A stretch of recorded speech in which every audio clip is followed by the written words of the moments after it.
Again.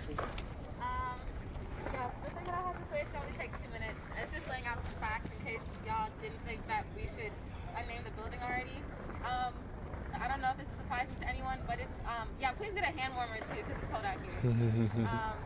But it's the name of the Senate building here, but it's also, they just renamed it, the name of our, sorry, I can't say this without laughing because it's so despicable. But they just renamed our administration building at the University of Maryland College Park to the same man that he was just talking about, Mike Miller. This is a change that they made in the middle of the Black Lives Matter movement, with no regard to any of the black student leaders or activists that have been working against this kind of thing. So it's really shameful. So we have a letter that we submitted along with our formal petition to rename the administration building, and so I'm just going to read some from that right now. We as students at the University of Maryland formally request the renaming of the administration building. As we are sure you are well aware, the administration building has not had any name on it until 2020. Former Maryland State Senator Mike Miller has continuously and indisputably done things that harm minority communities in Maryland.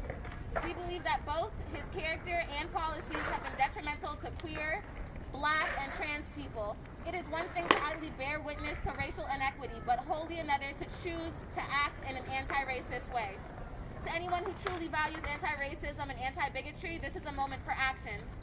Mike Miller famously described Baltimore, like he just said, as a S-hole worse than inner-city Washington, D.C., and after making these statements, he laughed heartily and then explained that the reason for Baltimore being shitty was crack. Mike Miller used a political dog whistle here because many people will automatically link blackness with crack. It is a way for people to be actively racist without ever explicitly talking about race. This particular connection between being black and drug usage was an instrument that the Nixon administration developed to disrupt and destroy black communities. This instrument of encoded anti-blackness is still used today, and Mike Miller's usage of it is disturbing and condescending. In 2011, Mike Miller used another political dog whistle by tying pedophilia into being transgender in order to make trans people seem like threats to safety, threats to children's safety. A bill was on a bill on the floor that would disallow discrimination based on gender identity. Mike Miller called this bill anti-family, despite the fact that this bill had really nothing to do with families at all.